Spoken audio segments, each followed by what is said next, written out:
So staying with that theme, and I kind of already mentioned it a little bit before, it seems that like when I stand here in these banquets, I talk about somebody who played this position who didn't want to play the position. It's kind of like what I've been dealt with.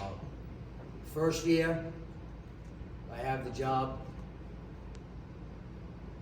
Sebastien steps up, doesn't want to catch, doesn't think he's a catcher, and was unbelievable as a sophomore catching for us.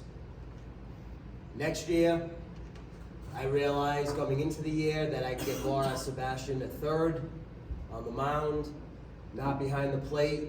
So I go down the road of another first-year catcher in Deacon, who unfortunately transferred back to Germany this year, and we lose him. So start this year, I start back over, and for some reason I make this crazy idea that a freshman can catch varsity for us. And the crazy thing is, he doesn't think so nor want to. And I say it that way, that strongly, because for the betterment of the team and the program, he went home after the conversation, after him realizing it probably wasn't the best thing to have been said as a freshman coming into a program. And the next day, the light went off, and he basically said, "Coach, I'm going to do whatever it takes. I'm going to catch." And if I look at it from the first two guys of what they did those first 2 years as first-year catchers, right, he was that much further ahead of them. No disrespect to Sebastien or Deacon. And like right away, I look at Alex, who's here, and with Bobby, and we're watching, blocking balls, and really, just doing what we need to have done.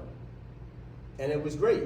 And I think watching him grow, watching him take all of the coaching, and I'll use that term very loosely, coaching, it was great to see.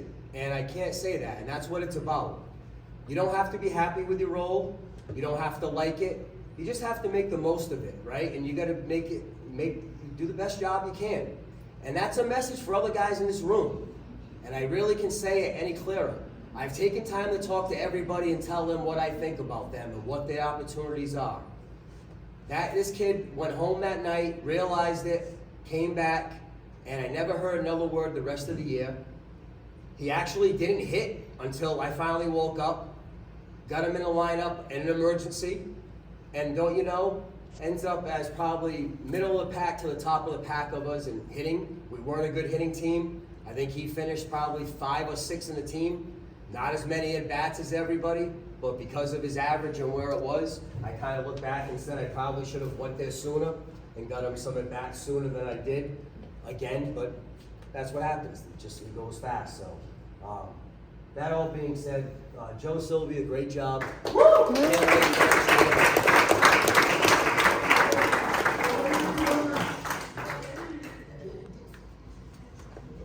Good job, Joe. Next, so I didn't get a chance with one of the JV players. As I saw his card or certificate there, I went over and wanted to check something here because I needed to be clear about it. This next player was actually started the year out on JV, and actually last year finished on varsity. Started out on JV. And right away, as we talked and coaches talk about needing something, needing a role, sometimes, unfortunately, as I think, like needing another body. We did run through a couple of things with a couple of guys quit early on. And so it came to a thing where I had to make some decisions, sacrifice maybe more of his development so we can come up and have a bit role on our team. But that bit role was extremely important. Like that bit role is how Taunton right now is going on again to go defend the state championship. Because they have a courtesy runner and a pinch runner for everybody in the lineup. And those kids embrace it. Their bullpen coach catches, embrace it. They love it. They can't wait for that opportunity. And I'm saying it like that because this kid was the same way. And I'm so glad that we have one more year of him. I'm so glad that he's going to be a senior and leading our group next year in some way as a leader, and that's Eli Chase.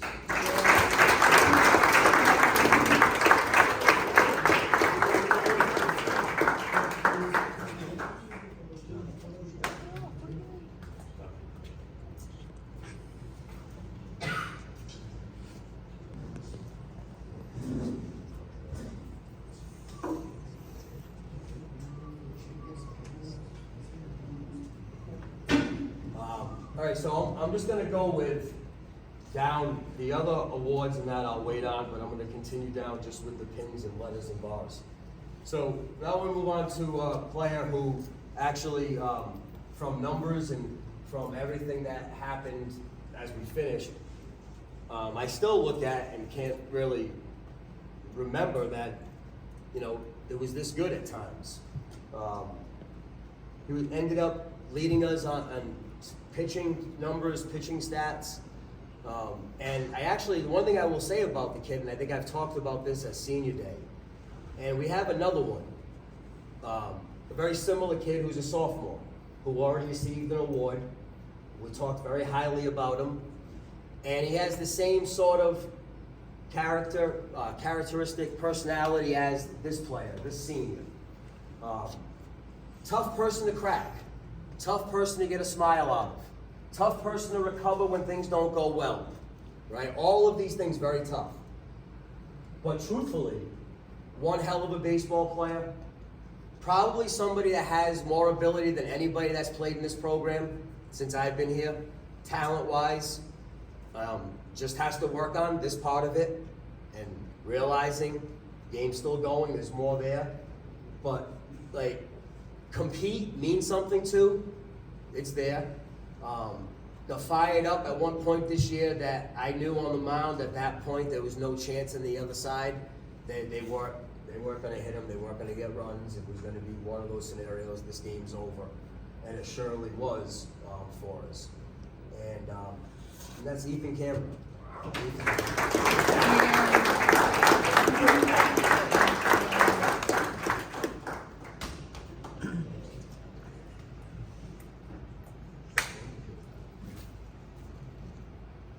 Not yet.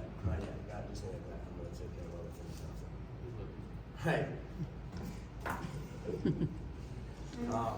So he's not here. Okay. Next one.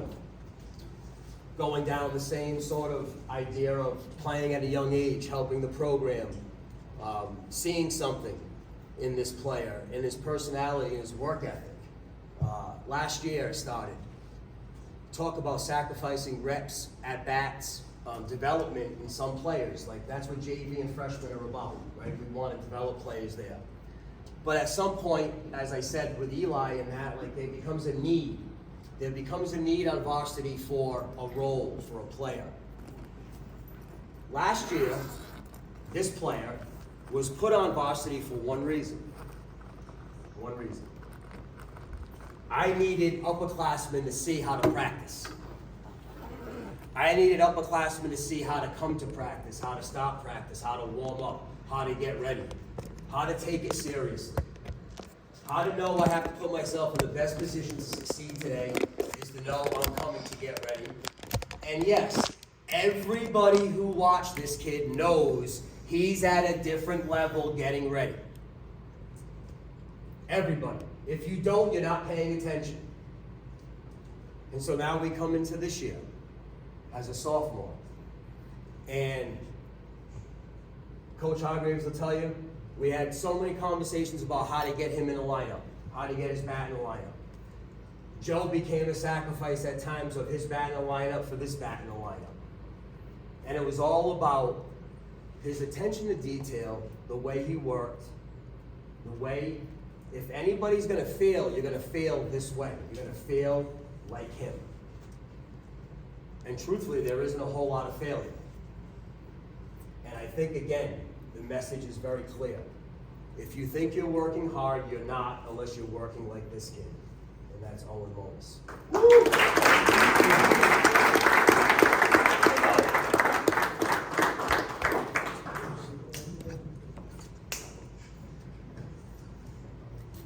Souvenir.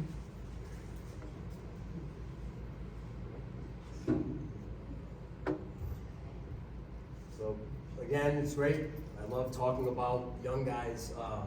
So I was thinking about this talk about this player today. And it was about walking off the field from the scrimmage. And this player coming up to me and making it clear that I knew that he knew what our needs are next year. we are graduating several arms. We will be looking for arms next year.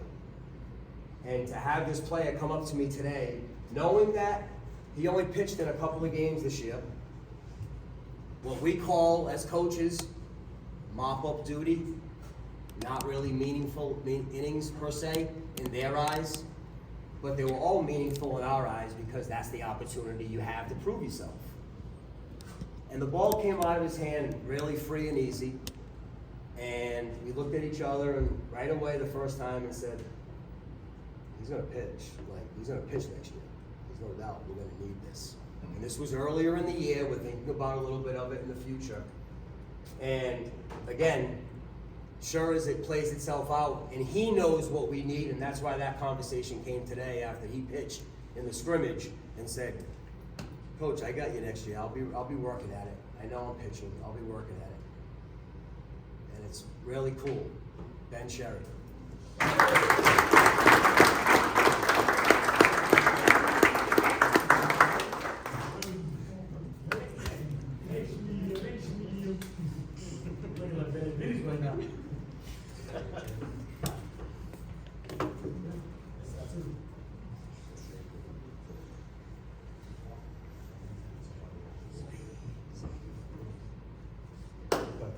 So next, as we start to move on now, we get a little bit out of the younger guys and get into some of the upperclassmen.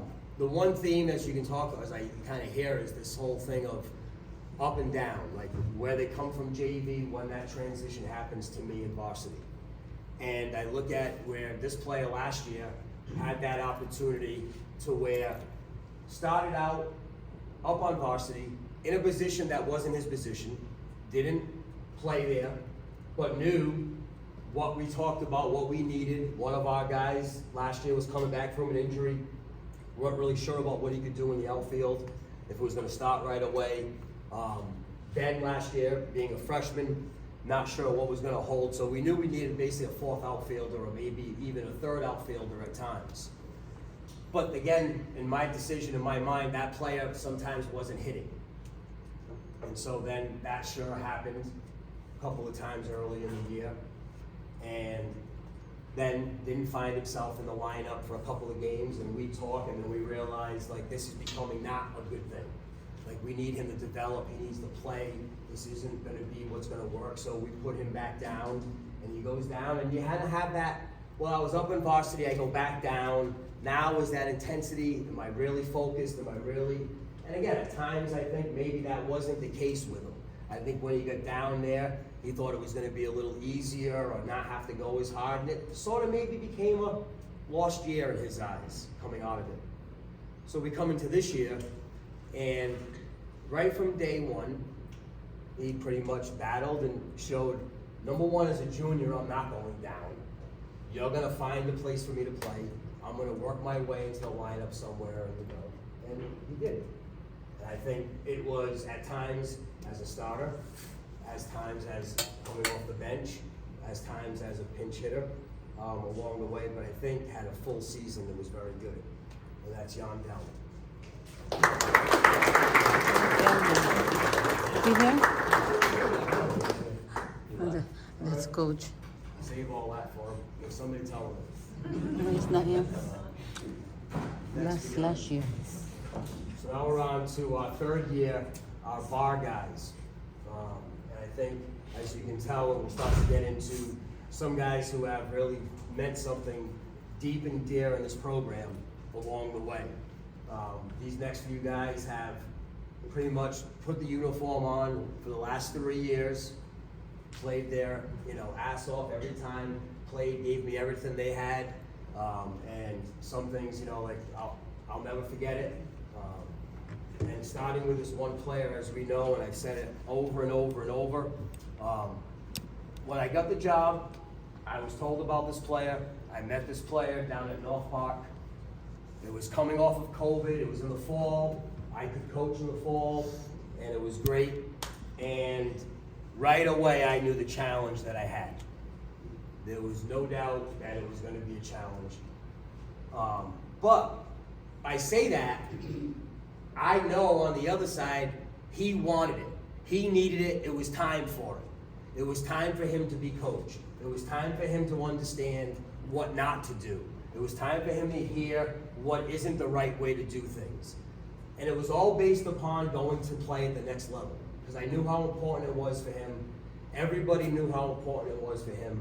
But unfortunately, the ability that he had was only going to get him that opportunity there. And if he didn't change the way he carried himself and how he played the game, it wouldn't last long. And really, he did. I think the turning point was last year in it. I think it took our whole sophomore year of button heads. I think part of last year of butting heads and him not understanding it. And then the light went off last year. And I know it and he knows it. And then this year, everything I asked, everything I did, he was right there and knew it was for the right reason. There was no pushback. There was no questioning it. There was nothing. And it was really special to me to see that change in him and know that, I feel like I could have that part in seeing that happen in this player, in this very, very talented player, Josh Boyer.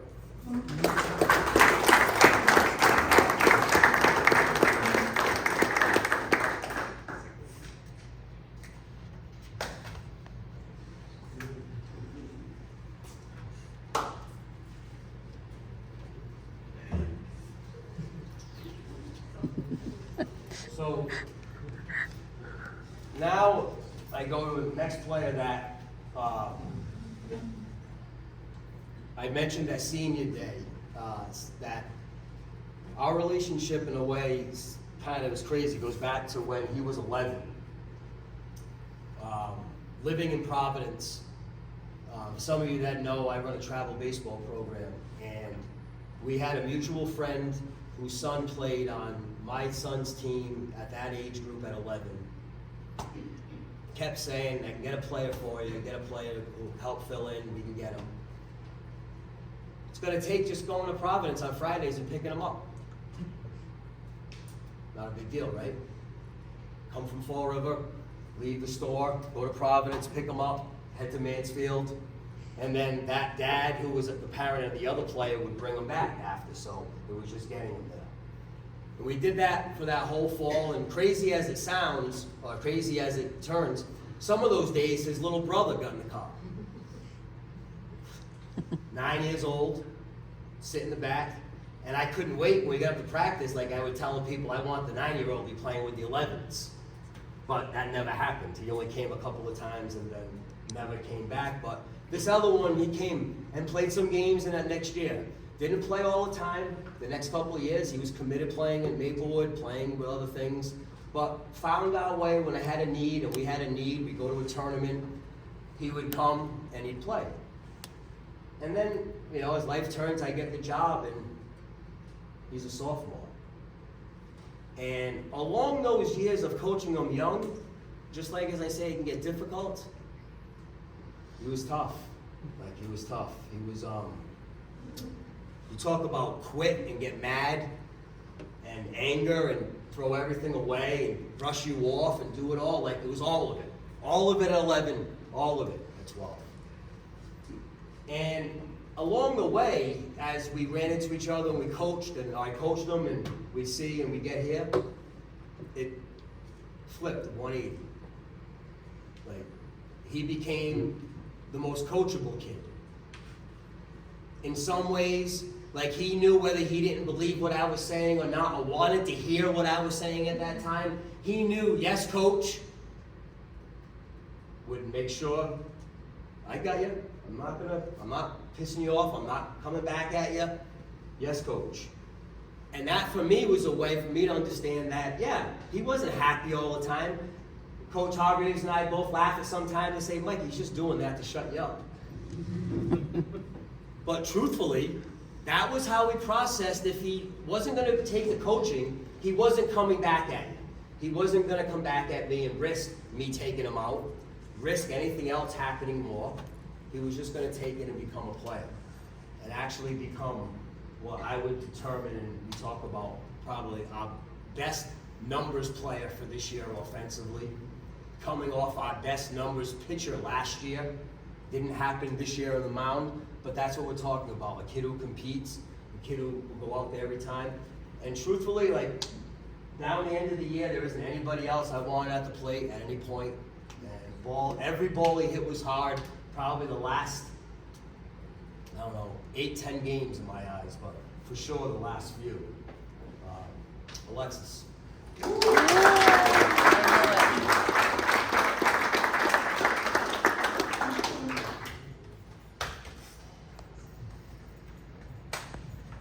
let's go, Lex.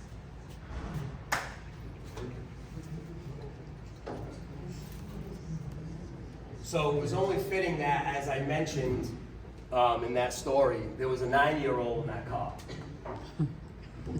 And I'm telling you, like, some days we'd wait and he wouldn't come out of the house. Alexis would be sitting in the car and go, I don't know where he is, I don't know, I gotta go get him. We're back up. You know, some days he'd come back and he'd be like, yeah, he's here, and we'd get in there. So this player then comes out, or fast forward to, again, my first year.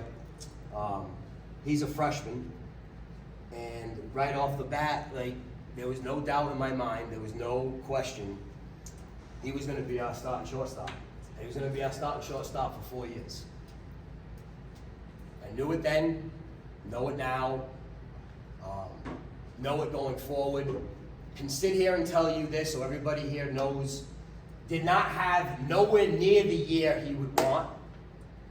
Actually, somewhat of a really, really mind-numbing batting average that I can't figure out how it was so low. But yet an on-base percentage that was so high. Like, so high. And quite honestly, as we'll get into in some other awards, and I can say, he'll be the winner of 2 awards tonight that have nothing to do with any of his stats. Any of them. One thing that will be mentioned, or that I want to mention now, and I'll save it and not talk about it when I give the awards. There was one point this season where the whole year was gone, in my eyes. The whole year. And part of it had to do with this player. Pulling him out of the game like I never would have thought. I just told you he was the starting shortstop for 4 years. And he had a bad day in New Bedford. He had a bad night. And I think something wasn't right because I didn't see the fire, see the frustration in his play. Didn't see any of it. So I took him out and benched him. Not knowing what it was going to mean. Quite honestly, Coach Hargraves will back it up and say, I sort of thought it was going to be 2 ways. He wasn't coming back, or if he comes back the next day, we're going to be all right. And sure enough, he came back, turned his year around at that moment, and really became the player that I believe he is, the player that everybody in the conference believes he is, the player that Coach Hargraves talks about to anybody out there about his defensive ability. There isn't a better shortstop in the state. I put him up with anybody in New England from what I see. I see a lot of baseball players. I work at it, and this is natural. He'll love this. He doesn't even work at it. Sad. He's gonna. We're gonna try to bust his ass this summer so he can get somewhere and get to where he needs to be. So that ability and that talent pays off somewhere at a high level. But he made a decision that day leaving that this wasn't how it was gonna go. That's not him. And he really did. And he became the leader, the vocal person, the one we needed on the team, on the field to turn everything around. We went from 4-9 with nothing but despair in front of us to get to 9-11 and in the tournament. And I really do believe wholeheartedly that it was about that night, that next day, how he and how everybody else saw his return and what it meant that he was back in it. That's how I read Jaden. Yeah.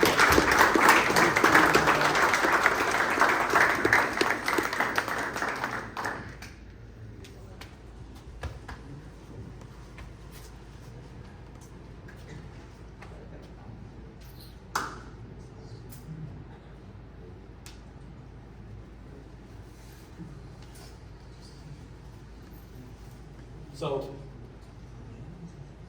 last one on the list of forgetting bars and stuff. Not an easy one for me. In the same way as I talk about like having history, having relationship. He's a special, special kid. I think I talked about it. I think everything this kid does is special. I think in life, I think where he's going, what he's accomplished, what he's going to accomplish, both on the field, both in the classroom, in his career. Really, really is. He's got an infectious personality, smile. It's great. And the other thing that like I'm not sure everybody knows or really understands is that like the drive and the inner drive of this kid is, you know, off. But I don't think he believes how good he is. I think there's too much doubt and still questioning in what it is. And so I think that's what happens where the pressure and thinking too much and all of that happened, and you look at, again, talking out loud of this year and sort of what his frustrations were and going through personally.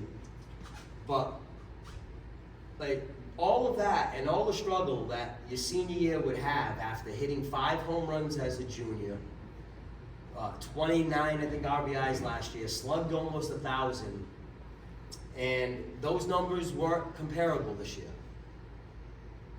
But, like, as I mentioned about pitchers, somehow, some way, you delivered the best 2 performances that we had all year. All year. Like, to think about the Barnstable game and those innings going and going and you dealing 1, 2, 3, 1, 2, 3, 1, 2, 3. And that, at that point, like everybody looking at each other going, why are we throwing this? Like, what is going on? Like, how can we be in this last game of the year and this is it? And so then we get to the tournament, and as I think and said, probably the second best pitching performance came from Matt. And so I go, well, Matt's getting the ball in our first game in the tournament. And as you can see, it's like seventh game of the World Series. It's every inning matters and you can't waste time. And we found ourselves down early, had to make a decision. And I still can't believe, like, I can't believe you didn't know the game was over. Like how much of a zone you were in, that you didn't know the game was over. Crazy, crazy. But that's what he has inside. Like, that's what it is. That's why he's special. Because he put himself into what the team needed, what he needed to do. He had blinders on with everything else. And he came off the mound thinking it was a 3-3 game, not that we just won the game. And if you don't really understand like what that means as an athlete or where he was at his zone, like that's not a bad thing being lost. Like that is an ultimate kudos thing because it didn't matter what was happening in the dugout when he got there. His job was on the mound, and he was just waiting to go back out there to go pitch the 8th inning if it was tied. Like, that's what it was, and that's unbelievable. And, you know, Sebastien, you're going to have an unbelievable life and career. You're a great kid.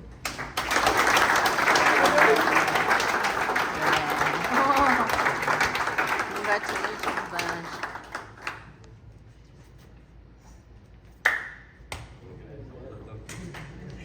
So I can be a little quicker now that I've said all the things about them. I can go through the rest of the awards and give off some other things. Our all-conference selections this year. Ethan Canberra. Ethan, I believe he finished with a 2.1 ERA. And that's where this came from for all conference was pitching. Wow. Good job, Josh Boria. Yay. finished around 380, 389, I think, average-wise. Great year, great job. And again, the last all-conference selection, and again, as I kind of mentioned, like, I don't want to dwell and dig on him because of the year he had at the plate, but there's a lot of recognition that goes into defense and what it can mean to be special. And Jaden, all conference.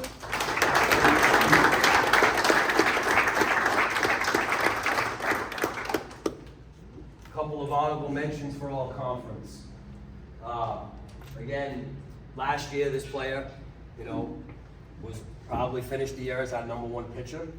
This year, he finished that year as probably our #1 bat or most feared bat in the lineup at the time, Alexis.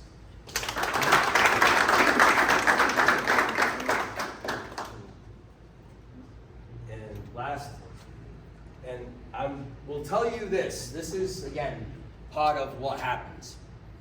We sit in this off room and we do these conference stuff, all-star selections. All the coaches come in from all the schools.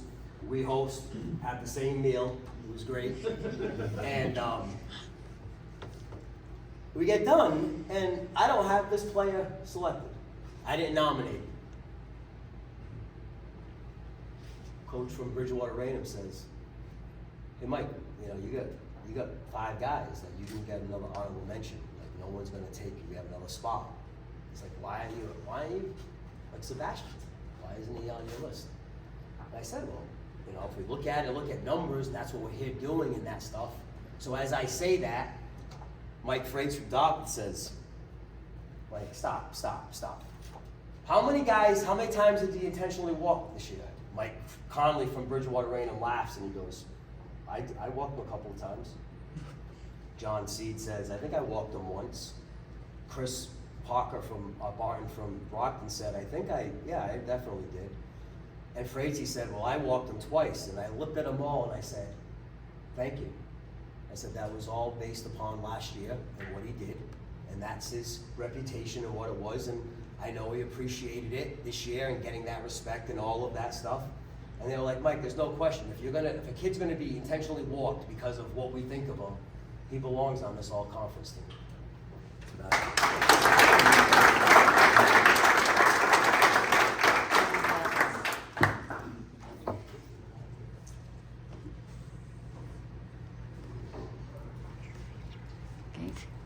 Can I read it? So now we have some team awards that we give out. Again, same type of thing. We're not going to spend a whole lot. Coaches Award, Josh Boring.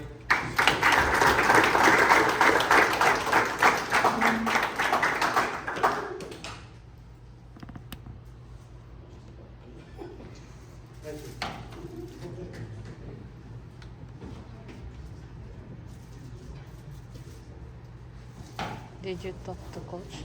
Next Coaches Award goes to Sebastian Reis.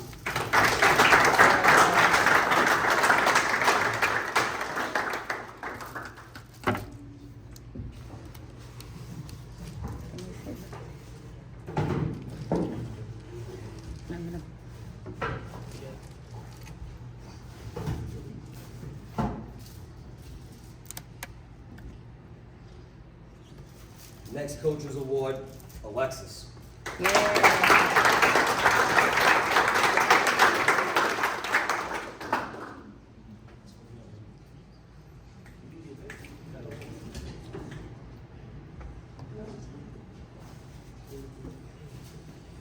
So this award right here, again, I feel very fortunate to be able to do this each year, back to the program and what we have with young guys.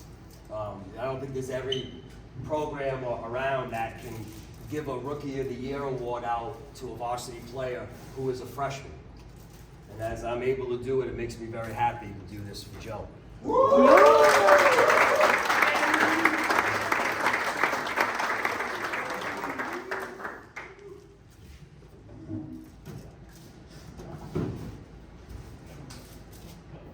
So, Cy Young Award, I mentioned about some stats that he had and where it was at.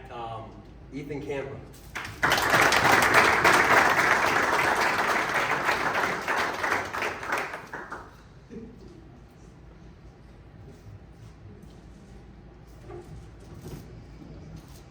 And last but not least, again, I kind of wish I wouldn't have said all the things in a way or explained how this award comes to the player, but our most valuable player, I think I've already explained where our season, what happened, what turned around, and where it was. And I think the selection is very evident of that moment, how you become a leader, how you take that leadership role, and how you understand, I think that when players look up to you, you have to carry yourself a little bit differently. And I think, again, because this player did make that change in what we needed and where we were at the time, I think it's very fitting that Jaden Espinal gets our MVP.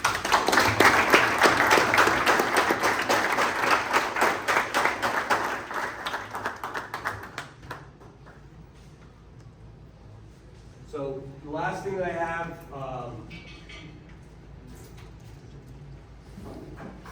every year I have a good relationship with Lou Ledoux at Axis Bats.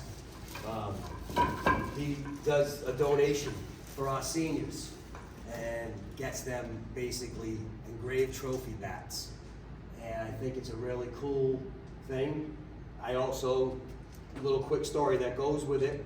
I gave him this list, right, beginning of the year. We talk about it all the time. He wants to know about the seniors. I give it to him. Checked back in with him right as our season was winding down, getting ready for senior day, when we figured out what it was going to be. He says to me, Mike, oh, sorry, call me because they're not ready. I said, no big deal. I said, our banquet's the 12th. Just, we'll have them ready by the 12th. I mean, it's probably another 14 days at the time when we had the conversation. He's like, yeah, no problem, no problem. I said, great. Stop in there this morning, pick up the bats, about 8 o'clock, and he greets me, and right away I look, and hanging on this rack of bats, stained were these black and red bats. And I was like, oh, the bats are right there, huh? But I knew there was something wrong because as they're hanging, the billets still aren't cut. They had the overhang on the billets on both ends. They weren't engraved or anything, they were just there. And he said, Mike, listen, it's been a horrible month. I lost my lathe, the thing that makes the bats, hydraulic pressure cap, seal blue. Couldn't find another one, been down without it for like 3-4 weeks. As soon as we got it back up and running, started to get things going for the Cape League, getting their orders in, the engraving goes. And as he stood there today, he said, I can guarantee you I'll get the bats to you. They will be stained, they'll be cut and finished, he said, but they're not going to be engraved. And he said, my computer is in Tiverton, there's somebody working on it. There's a chance I'd get it back by 2, but he said, I'm not banking on it. He said, Mike goes, I told him, I said, well, don't give me the bats. I don't want to give them bats that aren't engraved. Wait till they're done, I'll make plans and I'll meet with them. No, I'm getting them up to you, I'll get them up there, you're going to be on the field scrimmage, and yep. I said, okay. So, sure enough, he showed up on the field, and sure enough, they're all engraved. And I think that extra effort just really puts in to know how important it is and what it means for you guys and you seniors of what you've done for the program. Again, unfortunately, we're not going to stand still. We're going to continue building and growing and hopefully winning and doing all of that. And hopefully you guys are going to look back upon it and know that you had a big part in that, a big part in the start of it. This group, the seniors, a lot of them, as I said, they played almost every inning since sophomore year. I think that's pretty much a testament to their ability and what they bring. So on the guys that are here, Alexis, come on up.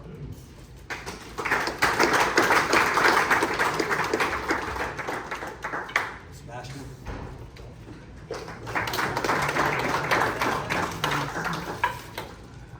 Ethan.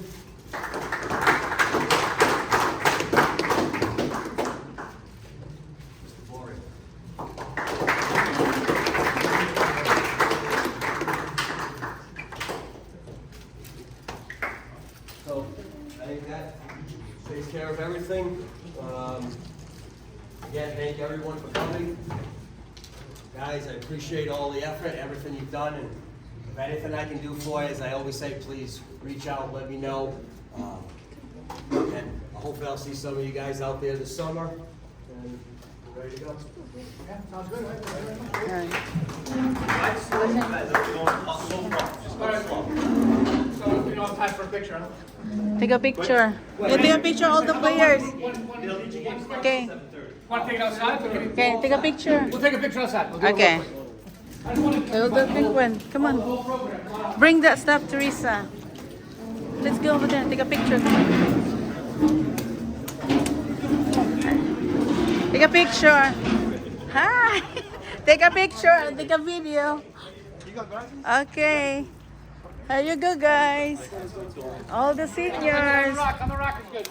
Yeah, that's it. Take a picture. I usually do one with all the senior guys. Seniors only. Come on, guys, let's go. Bash, let's go, get over there. Sibas, hurry up Alexis, because you let's have a game. Hurry up. We're already late. Everybody. Everybody or just the seniors? Seniors first. Oh, really? Yeah, seniors, okay. Okay, guys, you can take a picture. Don't forget to like, share, and subscribe. Bye, guys. All the Durfee varsity. Don't get around like one.